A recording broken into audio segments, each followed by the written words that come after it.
Pays au total ont rompu leur lien avec le Qatar, l'accusant notamment de soutenir le terrorisme.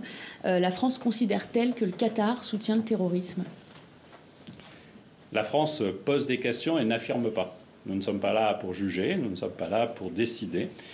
Et donc notre volonté n'est pas de prendre parti sur tel ou tel sujet, mais de rappeler des règles simples. Il faut que le Qatar assume toute la transparence et réponde précisément aux questions qui sont posées, notamment par les États voisins.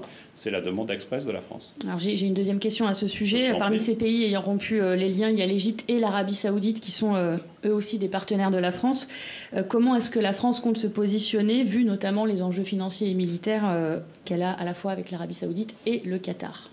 Vous avez raison, il y a des enjeux non pas seulement financiers et militaires, il y a des enjeux économiques pour nos entreprises avec l'ensemble de ces pays. Il est important de faire en sorte que la France reste dans le cercle des partenariats avec l'ensemble de ces pays.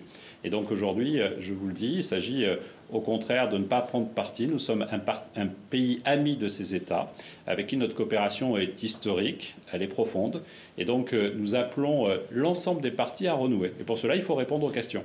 Mais ce n'est pas à la France de répondre aux questions, ni à la France d'accuser. Par contre, le Qatar aujourd'hui est interpellé. Il y a une évolution politique au Qatar ces dernières années. Il y a eu aussi des choix différents qui ont été faits. Nous laissons aux responsables du Qatar le soin de répondre. Par contre, il y a eu des...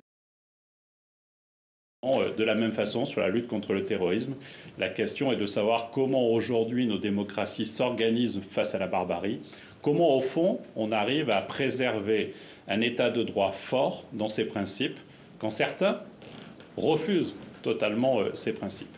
Et donc, le président de la République a abordé à la fois la constitution de la task force qui vous a été présentée tout à l'heure et des nominations sur lesquelles je reviendrai, mais aussi nous avons abordé en partie et je n'y reviendrai pas dans ma présentation, les réflexions pour sortir de l'état d'urgence.